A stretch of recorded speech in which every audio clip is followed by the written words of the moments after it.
Spain से अपने पति संग भारत घूमने आई महिला के साथ जो कुछ हुआ, इससे पूरा देश शर्मसार है।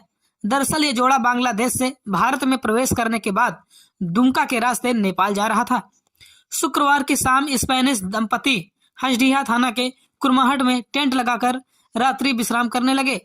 इसी बीच 7 दरिंदों ने टेंट में घुसकर पति को बांध दिया, जबकि महिला को टेंट से बाहर ले जाकर सामूहिक दुष्कर्म की घटना को अंजाम दिया।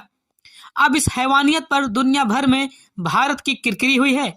विदेशी अखबारों में महिलाओं के खिलाफ यौन हिंसा के मामले में दुनिया के सबसे खराब देशों में भारत को गिना जा रहा है। वहीं एक विदेशी लेखक डेविड जोसेफ ने एक्स पर लिखा, कई वर्षों तक भारत में रहने के दौरान मैंने यौन आक्रामकता को देखा है, इसका जो स्तर देखा है वो कहीं नहीं देखा। लेखक ने घटनाओं का जिक्र करते हुए बताया कि कैसे एक बार ट्रेन में यात्रा के दौरान उन्हें एक अजनबी महिला उनके बिस्तर पर सोने व प्रेमिका का नाटक करने के लिए कहने लगी, क्योंकि उसने एक भारतीय पुरुष से खुद का बचाव करने का यही तरीका सबसे बेहतर समझा। एक भारतीय पुरुष ने उसका पैर चाट लिया था और इससे वो असुरक्षित महसूस कर रही थी।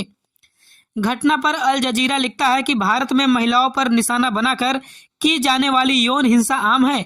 इस तरह की घटनाओं में अल्पसंख्यक आदिवासी समुदाय की महिलाएं विशेष रूप से प्रताड़ित होती हैं। अब आपको बताते हैं कि विदेशी मीडिया में किस तरह से झारखंड की इस हैवानियत का जिक्र किया है, भारत को घेरने की कोशिश की है। अल जजीरा लिखता है कि भारत में महिलाओं को निशाना बनाकर की जाने वाली यौन हिंसा आम है। इस तरह की घटनाओं में अल्पसंख्यक आदिवासी समुदाय की महिलाएं विशेष रूप से प्रताड़ित होती हैं।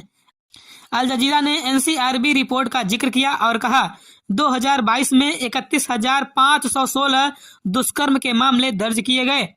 अल जजीरा ने एनसीआरबी की रिपोर्ट का हवाला देते हुए आगे कहा, राजस्थान, उत्तर प्रदेश और मध्य प्रदेश में सबसे अधिक ऐसे मामले दर्ज किए गए।